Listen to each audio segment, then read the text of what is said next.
has tried to enter the door. And the doorkeeper tells him, no one but you could gain admittance through this door.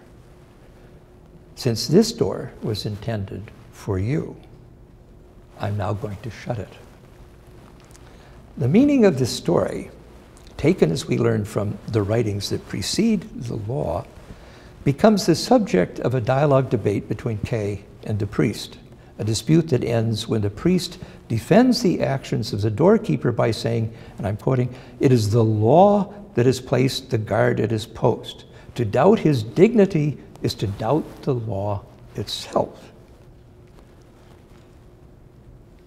But Kay disputes this. He says, "I don't agree with that point of view. For if one accepts it, one must accept as true everything the doorkeeper says.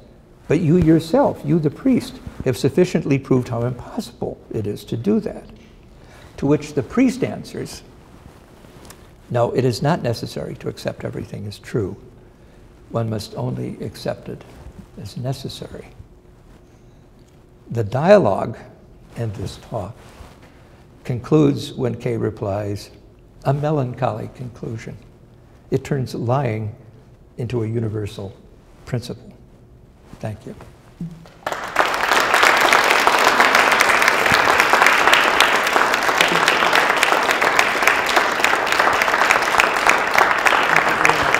Will you take questions? Okay. Can you field them, or do you want me to field them for you? It might be better were you to do it, because you know people. Questions, discussions.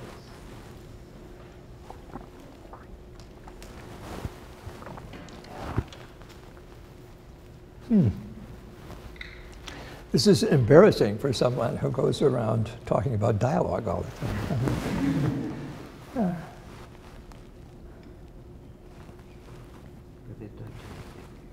I see.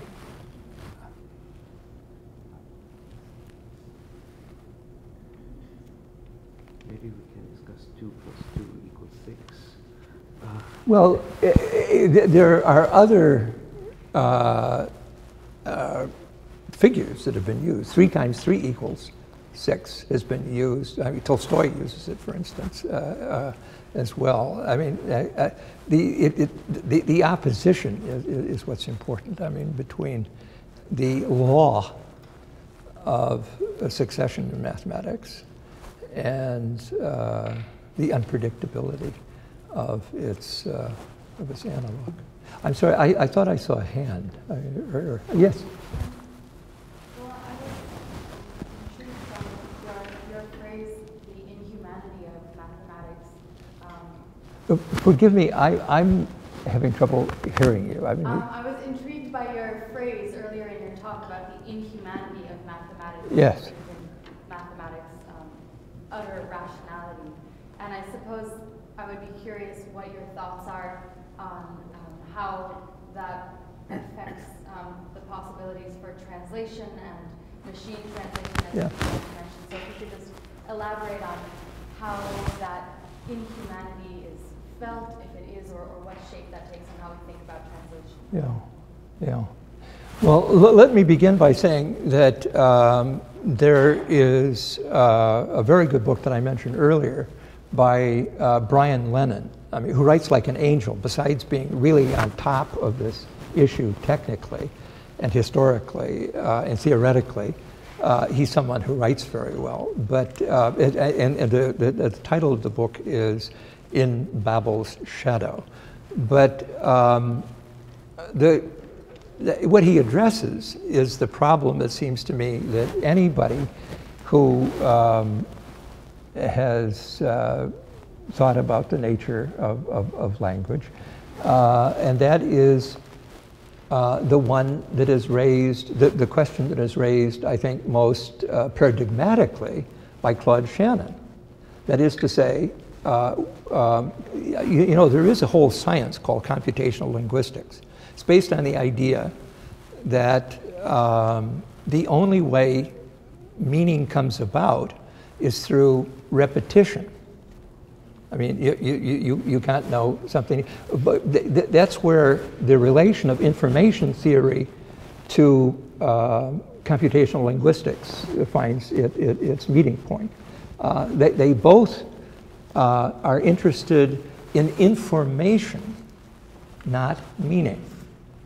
And so all of the work that was done in the period after the Second World War, funded by the Department of Defense, by the way, and the CIA, on machine translation, and which involved all of the most distinguished linguists of the time. Roman Jakobson was involved with it, and to his shame, Noam Chomsky for a long time was involved with it.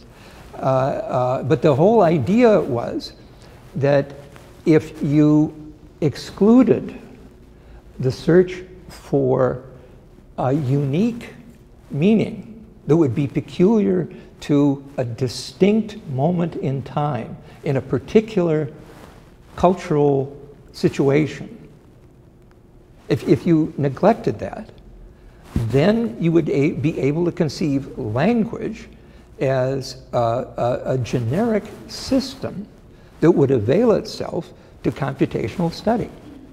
And indeed it does. But of course, when you do that, I mean, what you leave out is the human exchange that takes place whenever we have conversation with each other, or whenever we as individual human beings are involved in some kind of communicative, a truly communicative, dialogic exchange. There is always an element of unpredictability, an element of uniqueness to the moment. I mean, when I say I'm thirsty, I can repeat that 30 times, and each time, depending on the tone of my voice, I mean, the situation in which I say it, it will have a different resonance. I mean, this is what the Moscow Art Theater, I mean, they used to have people say, the actors and actresses say hello, I mean, in 40 different situations in order to do that. I mean, but the point being, I mean, the simple point being, the machine translation proved to be, in the 1960s, such a total failure that it lost its government funding and it lost its academic prestige. And linguists ran away from it in crowds. However,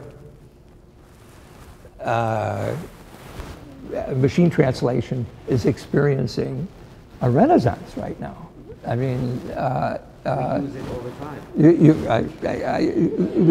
Google is spending, it has spent over $3 billion on trying to perfect, through computational linguistics, machine translation. And you may be sure, friends, that the CIA is very interested in the development of these processes as well. What is, but no matter how good, and I don't know whether you've ever tried just an experiment. I suggest you do it.